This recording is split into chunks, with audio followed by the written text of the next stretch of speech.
maybe? Okay, yes. We are going live. Hello, welcome everyone to another installment of Get a Klu in 52 for Speakers with Sue Mathieson. I'm your co-host, co-author, founder of the Integrity Game. I'm Jeff Klubeck. I guess I'll start. I'm the Jeff Klubeck, but you are here at Get a Klu in 52 for Speakers, and we are with certified Integrity Game coach and the CEO saver herself, Sue Mathieson. Happy Friday, Sue. How are you? Thank you, Jeff. I'm doing well. I would say I'm almost fully recovered from COVID.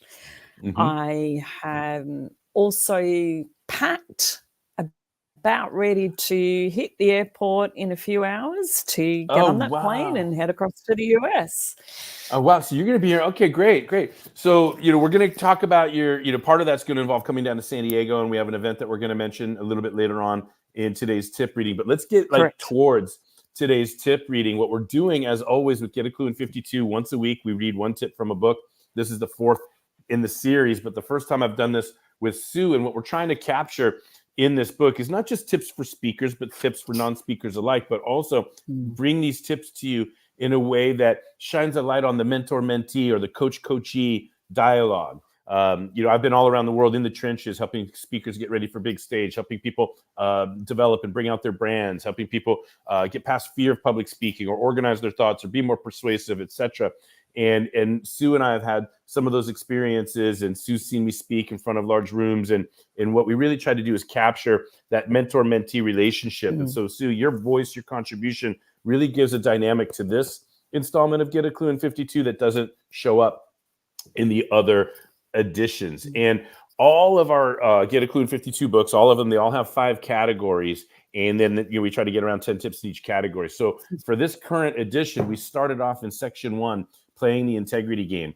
The Integrity Game, of course, is its own book, shameful plug, but it's a 10-point model. So what we did is we took the 10 points of the model and we applied it towards that foundational stage of using public speaking to advance your career or building a career in speaking, right? What's the foundation? What's the structural integrity? What are your answers to the big questions, the transformational questions that give purpose, meaning, and stability and resilience to everything else that we'd want to do? So that was section 1, the Integrity Game, 10 tips there.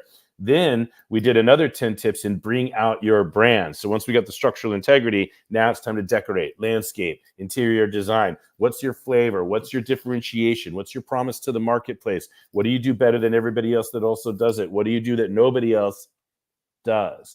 And it's fun to reflect on some of my quirkiness and some of the chances that I take when I'm marketing myself. I think about flyby coaching. Nobody's done that. And, the tip reading. I don't know how many people read tips once a week, but I don't know how many people have done it for like over 200 consecutive weeks in a row or 220 weeks, whatever it is now. So differentiation and, avoid humility or humiliating humility, right? And not a time to be a spectator, not a time to be shy, not a time to be passive. Like all of those tips were in section 2. And that brings us to the section that we're in right now. And this is exciting because within the 10 tips of this section, and Sue, I'm going to give it over to you to review tips 21, 22 before today, tip 23.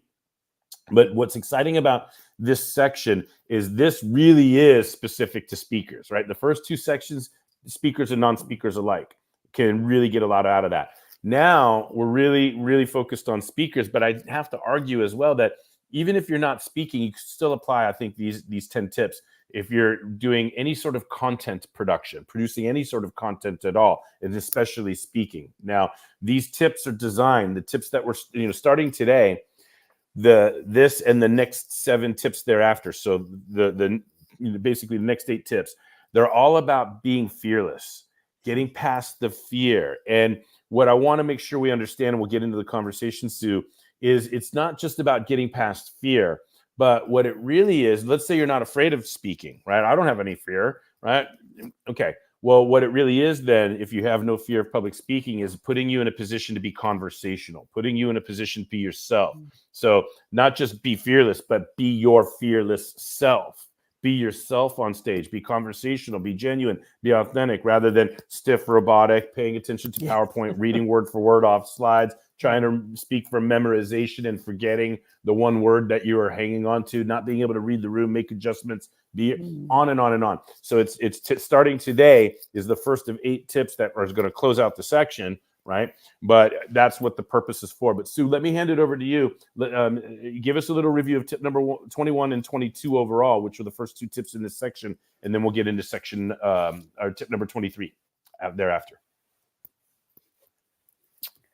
Thank you. I will do that. So tip 21 was it's not about you.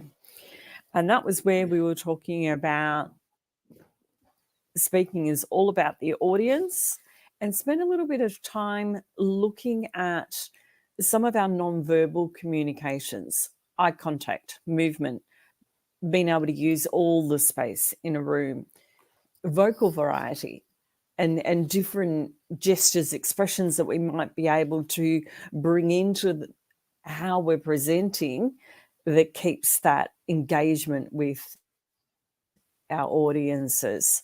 So we focused on that. And then 22, or tip 2 in this section, was where we talked about that real fear of public speaking, and noted that it's not so much being afraid of being up on stage, it's preparing, doing the work that comes before that. Yep.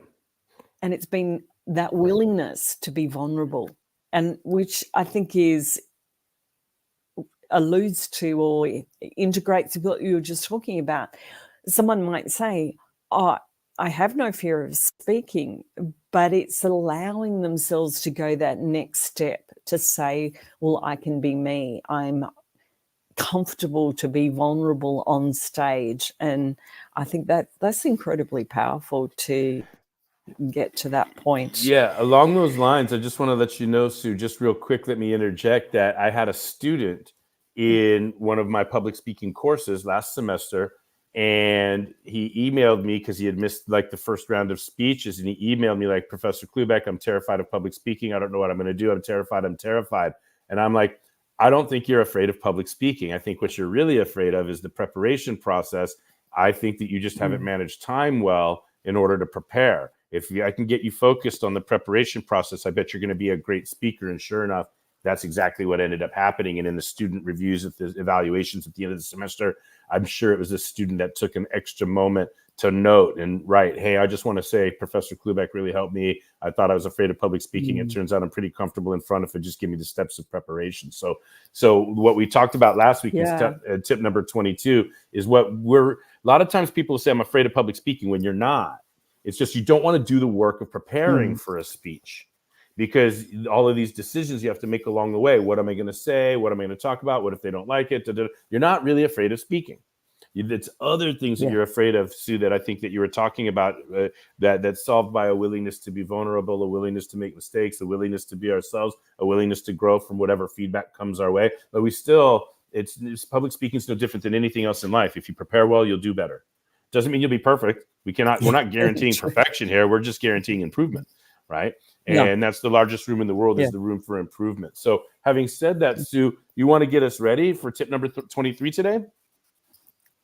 Yes. So tip 23 is declaring purpose again. And so leading into it, before I read word for word, it is a transition how I open up, coming back from or coming off the back of the tip before, which was the real fear of public speaking. And I open up word for word saying the fear of preparation really resonates with me. I'm not afraid of doing the work, but I do often find that I'm uncertain as to the best way to approach my preparation. Procrastination can set in, and a question as to whether the audience is going to appreciate what I have to say starts to creep in too. I have a feeling that this self-doubt then impacts the quality of what I put together. If I'm asked to speak at a conference, for example, and I'm not sure how to approach it, Jeff, what would you suggest? Well, just as we did in the very first tip for playing the integrity game, we must once again get clear on our purpose. For the entirety of our life and career, that can be difficult. But for the first step of preparing for any talk, it's much easier. Of all the types of speeches we can give, the literature tells us there are three major purposes in public speaking. They are to inform, to persuade, to entertain. Not necessarily in that order, let me add. Back to word for word. Sometimes you can mix those up. For example, if your main purpose is to inform, you might also end up persuading. If your purpose is to persuade, during the course of speaking, you might be entertaining and informative as well. Many times, any given speech will have all three elements, but there always needs to be a main purpose. The number one priority for every other decision you will make during speech prep. What is the purpose of this speech?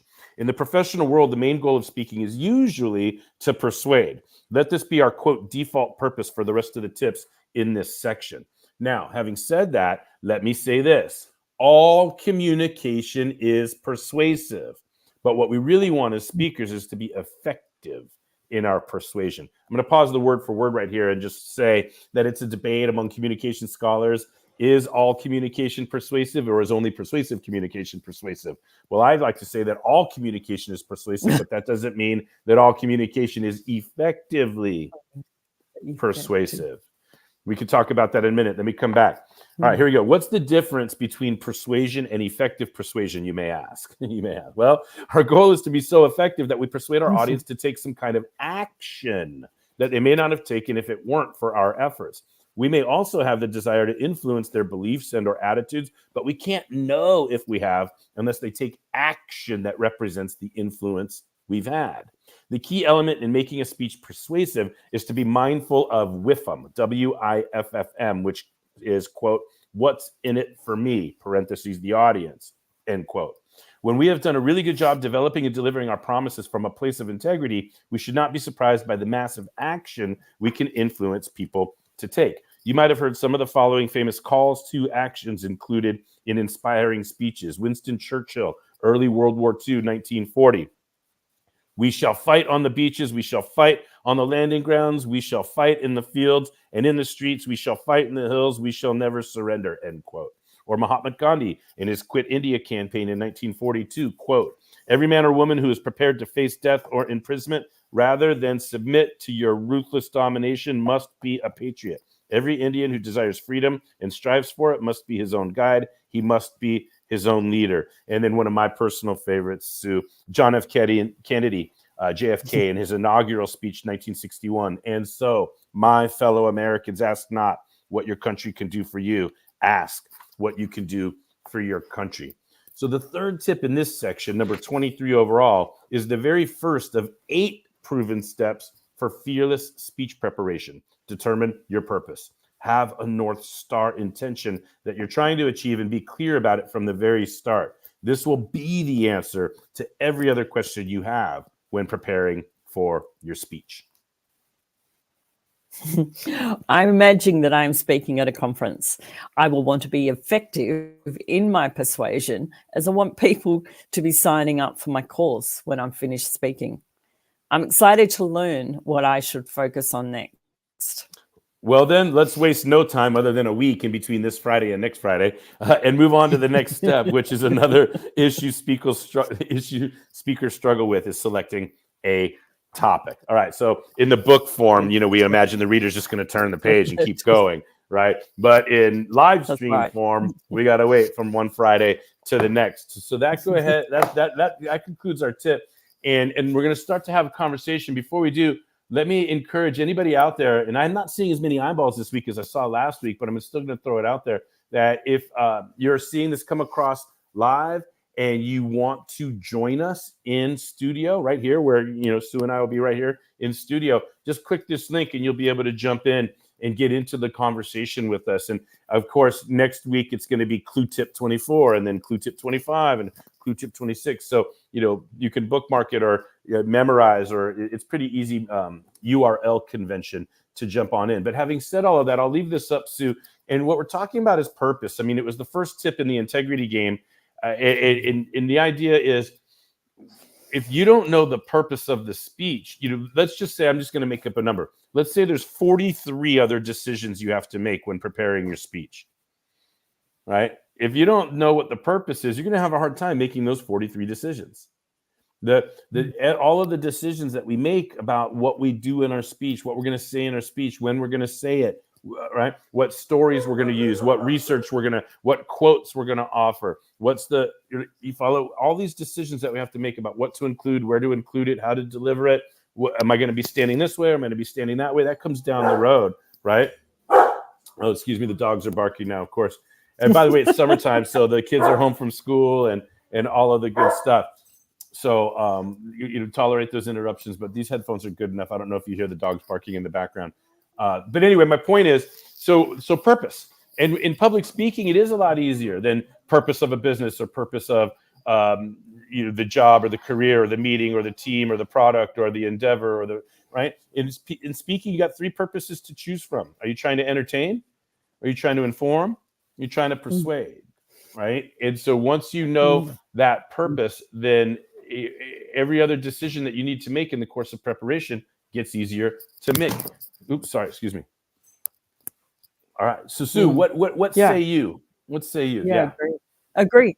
Well, I agree because what really resonates is that when you do understand or make the decision, what your purpose is going to be for the particular speech, it gives you, when you were giving all those examples of other decisions that need to be made, it gives you that calibration. And it's through and when you've got that gives you the backbone to being effective. And you can be confident that you're going to be effective. So I think it makes sense, but we don't often stop to think about it. We just go racing off, I'm going to write a speech. And yet I guess it's a lesson with so many things, allowing ourselves that time to stop, to pause, to process and do some preparation. It just makes the outcomes just so much better. And yet we just seem to be addicted almost to this, I've got to get in and tick that off. And yet it doesn't always serve us.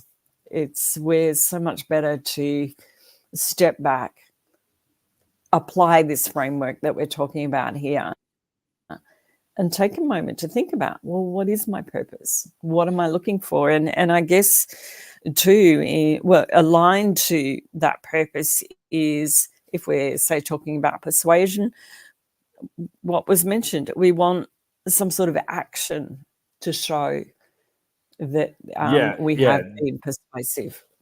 Yeah, to me, what's the difference? We said it word for word, and I've got this in my head memorized. What's the difference between persuasion and effective persuasion? Well, to get into some of the literature a little bit, persuasion is just change, right? So when it comes to communication, all communication is persuasive, because if your mind is like the river that's flowing, as soon as you interact through messages, that has changed the direction of your mind. You follow? Is instead of self-talk, now you're interacting with, and even when you communicate with yourself, that's persuasive also. Like if our minds are like the river constantly flowing, and communication is interaction through messages, well, if our mind is flowing, and as soon as I interact through a new message, it's changed the course of my mind. So at core root level, all communication, all interaction through messages are persuasive because a change occurs. Okay. But I can create a belief that didn't exist. I can create an understanding that didn't exist. I can strengthen a value, an attitude, or belief. I can reverse a value, attitude, or belief. These are the types of change that exist when we're communicating, but exists in the mind. So what's effective persuasion then? All communication is persuasive, but how do I know if I'm effective or not? Right? Well, the measure of effective persuasion is whether or not I've created so much change that it moves somebody into action. Yeah. Does that make sense? Yeah. Right? Yeah. So now what moves people into action? We can get into the elements of persuasion down the road. But the idea is, let's take another example. Let me, you're not ready for this quiz on the spot, but are you ready, Sue? Okay, yeah, go for it. What's the purpose of Get a Clue in 52? Is it to entertain, inform, or persuade? the tip readings that you and I do every single week that I've been doing now. This is my fifth year in a row doing these. What's the purpose of coming online once a week and doing this version of public speaking? Even if it's just me and you talking to each other, it's being streamed out there on social media channels, and we know that people could be watching or interacting or making comments, so it's public speaking, right? But what's the purpose? Entertain, inform, I would say, or persuade? I'd say it's a combination. It's a combination. Okay, hang on. This is the point that I'm making. Or you're talking ultimate This is the purpose. point. Yeah. The main, right? This is what we were talking about in the tip, right? In other words, let me say it again. Let me read it again, word for word. Okay, here we go. Sometimes you can mix those up. For example, if your main purpose is to inform, you might also end up persuading. If your purpose is to persuade during the course of speaking, you might be entertaining and informative as well. Many times, any given speech will have all three elements, but there always needs to be a main purpose. So now I get to ask again, and I'm having fun because I'm teasing you because you weren't ready for this. Happy Friday. There's Jovial Jeff. Jovial Jeff coming out to tease a little. What's in your opinion, I'll make it easier because whatever you say is right. In your opinion, since it's your opinion, whatever you say is correct. In your opinion, what's the main purpose of us doing these tip readings every week? To inform. Aha! That's what I would say. That's what I would say. And to make my point that we're making, or make the point that we're making in tip number 23, sometimes we'll have an action that we want you to take. So, if I say, hey, go to tinyurl.com/TIGBOYB and give us your email address, and we'll give you a free report on Bring Out Your Brand, which we covered in section 2 for those 10 weeks, earlier this year. Yes. Or call to action. Join us now. Come on in to the studio, and there is a call to action. I am trying to get people to take an action, or go ahead and register for the Authors Hour that's taking place June 25th when Sue comes into town. And so there's a tinyurl.com/TIG Authors Hour, Authors HR. So you can go there and register to come hang out with us live, where Sue is on a panel of 2 other very powerful women as my featured authors in Authors Hour at the University Club. So, or hey, we want you to take action and get the free copy of 8 Steps to Fearless Public Speaking. Now, by the way, that's if you don't want to wait till next week and the week that we're covering this over 8 weeks. So if you don't want to wait the 2 months it's going to take us to get through the 8 steps, you can give us your email or send us an email with subject line Be Fearless, and I'm going to go ahead and present. But while I'm sharing screen here, Sue, you understand my point. I might be a little persuasive, right? Okay. And by the way, if you can see my screen right now, 8 Steps to Fearless Public Speaking. This is an ebook I came out with to support my e-course. If anybody's interested, you can get into the funnel. But you could tell we break down all of these elements, and Sue and I are going to be covering these tips. I've repurposed this content in the section of Get a Clue in 52 for speakers, because this is a proven 8-step process for not only getting over the fear, but also getting out of word for word, whether you're reading word for word from your notes or your script, or you're reading word for word off of the PowerPoint behind you and turning your back to the audience and making all these other fateful mistakes, death by PowerPoint.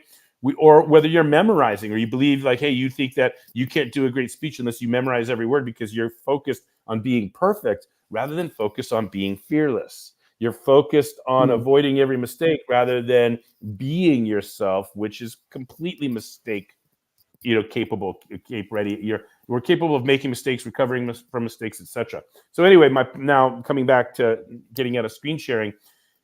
Yeah, there's all kinds of actions we want you to take, but that's not our main purpose. Our main purpose is to be informative and to let the marketplace know that we've got coaching, we've got content, we've got resources, we've got pieces that you can engage with on your speaking journey. The main purpose isn't to get you to necessarily take action right now, although we have all kinds of calls to action. The main purpose is to repurpose our content, reposition our content, get our content out into the marketplace, and position ourselves as subject matter experts in this area. We also want to, tell the story about how beautiful and powerful the coaching relationship can be, the mentor-mentee relationship can be. Yeah. So we're informing that as a main purpose, even though I'll crack some jokes, even though we'll get jovial and silly, we'll be a little entertaining here and there. But that's not the main purpose. Yeah. The main purpose isn't to entertain. And yeah, we have calls to action, but the main purpose isn't to persuade. The main purpose is to inform if we end up doing these other elements also. So now when it comes down to what are we going to say, how are we going to organize it, what decisions do we have to make, we're not making that decision based on getting people to take action. We're making it based on, are we putting good information into the marketplace? And that's the number one thing that we're trying to do. And so we're always staying tethered to that. Sure, we've got some actions people could take. Yeah, we have more information than we can deliver in any given 1 week or any one installment of Get a Clue in 52 for speakers in any one tip reading. But we're trying to be informative in this marketplace and cut through some noise. And certainly reflecting on that was what drove really it drives all of your books that you Get a Clue in 52 series is what's the purpose behind it. So as you say, it's not just speaking, it could be other activities that we do, is stopping and thinking about, okay, what's my intention here? Yeah. We're going to cover this later on in the year when we get to the last section of the book. It's all about practice building. And we're going to talk about the difference between marketing and sales. Marketing and sales. There's a lot of organizations that confuse them or lumps them together or thinks they're the same thing or blurs them or what have you. But they're different. Sales is about getting somebody to take action, right? Marketing, marketing is getting people in a position to know what actions they can take. You follow? So marketing is informing somebody in a way that gets them interested to even understand what their taking action options are. But sales is focused on persuasion, getting effective persuasion, getting people to take action. Whereas marketing is informative, generating interest, making sure people are aware of things that they may not have been aware of, and differentiating. So this is all, I'm not like the purpose of the, integrity game. I wanted this to be a #1 bestseller. I wanted to be able to put bestseller on here and tell the world, hey, this is a #1 bestseller. One of the purposes of this book was to get me to be a #1 bestselling author. But these books, Get a Clue in 52, these are just to be informative. I'm not even really trying to sell the books. Like, we've never put up a link to send people to Amazon to buy the book. No. By the way, it's really easy. Just type in Amazon and Get a Clue in 52. You'll find our stuff. But you understand, we're not even really trying to sell a bunch of books and try to get to #1 or become a bestseller, right? We could do that. We could do that campaign if we wanted to. But the purpose is to let the marketplace know that we work together. Let the marketplace know that we've got a really powerful bond, and that this topic of speaking, the first way that you were introduced to me was I was on my feet and you were in the audience, and I delivered an amazing talk. I had to hold the room together for hours on end while all the sales at the event were going on, and I had to keep you guys interested in your seats. That's the way the seminar industry works. I was a content speaker, and my job was the purpose of my speaking there was to keep you in your seats so that you didn't leave the event before the sales could be done at the event. Does that make sense? Yeah. Right? Yeah, exactly. So, and you were very, very effective in that. Yeah. Yeah. And so back to the main tip, or the main point of the tip, is purpose, purpose, purpose. We talked about it as tip #1 in the entire year. The first week of January, tip #1 in the integrity game is declare your purpose, right? Understand what's the meaning of life, what's the meaning of my life, what's the purpose of the business, what's the purpose of the speech, what's the purpose of endeavoring to speak, what's the purpose of my speaking journey, my speaking career, my speaking practice, or my speaking strategy. What's the purpose of it, right? And then we went into the rest of the questions on the integrity game. But here we are again. The very first tip, the first step out of 8 steps towards fearless is now we got to declare purpose again. But this time it's easier. When we were playing the integrity game, it was hard to declare our purpose. Right? But to entertain, inform, or persuade, it was easy. I tested you off the, right? And you got it right. And the purpose here is to inform. Even though we know that we're adding elements of all 3, we still have a main purpose. And that's going to help us in our decision making. What else, Sue? What else for today? Yeah. Oh, nothing so specific against the topic. I must admit, I'm very much conscious of what do I need to do to finish packing my bags and get on that plane? Yeah. Well, okay. Well, technically, then I'll do last I'm call. probably I'm a little bit diverted in my thinking, to That's be all honest. right. We can get right into last call. I mean, we budget 45 minutes for these in case anybody comes on and wants to have a dialogue. Some tips take longer than 45 minutes to unpack. Some tips are much more efficient. So, we're off to a good start. What I want to make sure everybody understands as far as last call is concerned is that the section, let me just bring this up again. The section that we're in right now is Be Fearless. That's the section that we're in. And we've got 10 tips in this section. But starting today and for the next 7 weeks, thereafter, what we're doing is we're sharing with you these 8 steps. So tip number 23 through 30 are these 8 steps to fearless public speaking. When I wrote this ebook years and years and years ago to support my e-course, which could be made available to anybody that's interested, I was the solo author on these tips. What's beautiful about how we've repurposed these into the current project is we've weaved in Sue's curiosity, her quest for learning, her vulnerability in applying these tips to her own situation. So the dialogues and the relationship that is infused in these tips brings it to life and gives it a human feel. It's more transformational, less transactional. It's less stiff and robotic and more emotional. Like, we're hoping to draw you in and live vicariously through Sue's experience. Imagine what it's like to work with a coach instead of having to go through all of this on your own, even though we want the information to support you on its own. But obviously, there's more where all of this came from. And we love working with speakers, etc. Just go ahead. To that, it's not only, I think, my curiosity in terms of how can I improve and be a better speaker. Some of that, I think, comes out of my observations of seeing you on stage, seeing you speaking, seeing you engage with an audience, and experiencing how valuable that was and the content that you delivered, and always getting so much richness and insight out of all. There would not have been any session that I've ever heard you speak where I haven't taken away something. And even but it's true. It's true.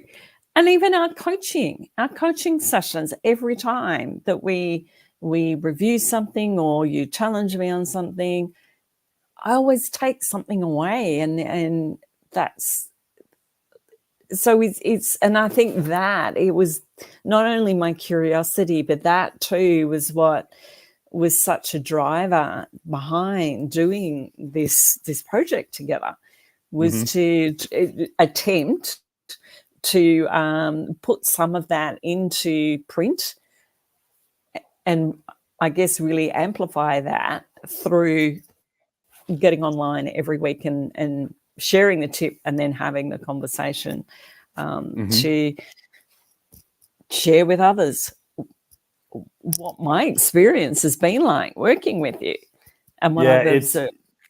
As much as the book does, like, the only shame is it doesn't totally capture it, right? I mean, the book is never or the movie is never as good as the book, and the book is never as good as real life, and on and on and on. Each iteration of reproduction loses a little from the original, right? So there is no substitute for a real life coaching relationship, a real life mentor-mentee relationship, getting in the trenches, rolling up the sleeves, answering these tough questions, and then crafting good content around it that furthers your life, your career, your profession, your community. That's what we're trying to do at the end of the day. The Get a Klu in 52 for speakers is doing its best job to capture the beautiful power of the mentor-mentee relationship. But as you've got one mind out the door, so to speak, let's remind, because Sue, you're getting ready to come to the United States, and and I'm just going to throw this graphic up just to honor Stella's work. She's so amazing. There it is. Tell me when you can see my screen. Can you see it? Yeah, it's up. Is it up? Yes. The author's hour? Yes. Yeah. Yes. Oh, beautiful. So yeah, Authors Hour, we've got Lisa Reed, who wrote the foreword. Lisa Reed is the founder of Get Speaking Gigs Now, and she is the CEO of International Speakers Network. Talk about International Speakers Network. They had their monthly meeting just the other day. I got on, and Lisa always has this portion of the meeting where she says, does anybody have a podcast that they need guests for? Does anybody have a summit that they need speakers for? Does anybody working an event or know of an event where they're looking for speakers? Like, now's the time to promote what's going on to all of these speakers that are online at our meetings every month. And I got up and I talked about all-star sessions, all-star interviews that I want to be doing in the fall with subject matter experts that can help me go deeper on all the 10 topics of the integrity game. This is the third year in a row that we're going to be doing that for the group coaching program. And of course, boom, people start scheduling. And then she brought me back and open up the microphone like, Jeff, can you talk about Authors Hour?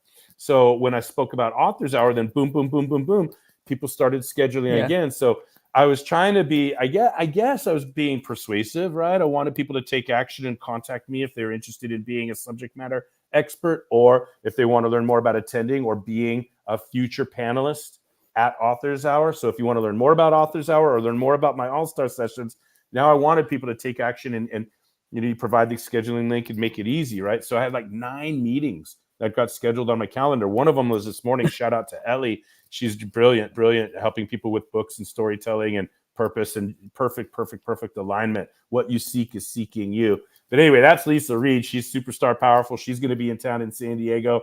And if you're an aspiring or emerging speaker, you definitely want to check out International Speakers Network. Find Lisa Reed, tell her Klubeck sent you, and get into the community. She does such a good job puppeteering a robust online networking experience with tons of value. And then I don't have enough time to talk about how powerful and amazing Diane Forster is. Diane Forster, international best-selling author, but she's also like an inventor. She created a kitchen gadget that got patented and took off, and she's got an amazing career in media and television. And now what she's doing, she's on a mission to help 100 mission-driven women become their own host of their own TV show. It's not that different from what we're doing here, which is creating these live streams and getting the recordings and repurposing content. Now we have an asset, so to speak, but way more powerful, because TV is still, arguably the most powerful medium in the land, even though it's diluted with social and streaming and TV is still super powerful. So I've had the pleasure of working with Diane and supporting her in her mission. I've been at her live 3-day event where I got to deliver the integrity game to get people minds opened up about what their potential is in this world, and if Diane's path makes sense for them, but also as a supporting coach at that event to make sure that people are empowered yes or empowered no, whichever way they're going. And I'm going to be doing more and more work with Diane. I'm impressed with her. I'm amazed by her. I look up to her, and it's a treat to support her and her mission to empower 100 women to have their own TV asset and become hosts of their show and get their stories out there and make their impact in the world. And then, of course, Sue, that's the company that you're in, right? So Sue, you're going to be, you're going to be fantastic. Sue, you're going to be representing. You are the CEO saver. You are doing high-powered organizational work in Australia, Melbourne. So you got the international perspective, the corporate perspective, and what did they say internationally? Non-GMO, is that or what is it? What's the NGO, non-government organizations, and so nonprofits. Yes, NGO. Yeah. NGO, yeah. There's different terminology around the world, but anyway, I'm stoked. Yeah. So this is what we talk about when we talk about. Let me put the banner up. It's just going to be 2 hours, an hour of networking where you can meet the authors, get pictures with the authors, get author signed copies of the book with a drink ticket and light bites. And then I'm going to be interviewing the 3 of you, bringing out your journeys and your brands, your journey of writing a book, publishing a book. What was the writing process like, the publishing process like, the marketing process like? What do you do with the book now? You've got the book out, now what? How do you incorporate the book and leverage the book? So I'm going to be asking all of those questions and hearing from each of you on your journeys. But then I'm going to be facilitating questions from those in attendance that haven't written a book yet, that may have a book. Everybody has a book inside of them, right? And so we want to inspire aspiring authors to get their work out into the world. It's never been easier than it is right now to be an author, as long as you can get your mind together, get your content organized, be inspired by people, believe it's possible, and get the help that you need. And that's what we want to do. Everybody's got a story, and we don't want anybody dying with their story stuck inside of them. So Authors Hour is just a little contribution to that. We'll be raising money for the Lamp of Learning Scholarship that the University Club raises like $20,000 every year for scholarships for young students, and that's great. And we're going to get authors copies of books and get networking and get the good pictures and enjoy the University Club and all the stuff. Authors Hour, and assuming that this is going to be successful, we're going to do more Authors Hours events. So you're not going to fly over every time we do one, are you? Yeah, I don't think so. Okay, well, all right. Well, here's Authors. Yeah, good in theory. Good in theory. Well, I'm crossing my fingers that it's a quarterly event, that we do 4 of them per year at the University Club, and we could raise thousands of dollars for the University Club Lamp of Learning Scholarship, and we could feature a bunch of authors and have a nice library of books for people to have access to, and we'll see what kind of traction we can get.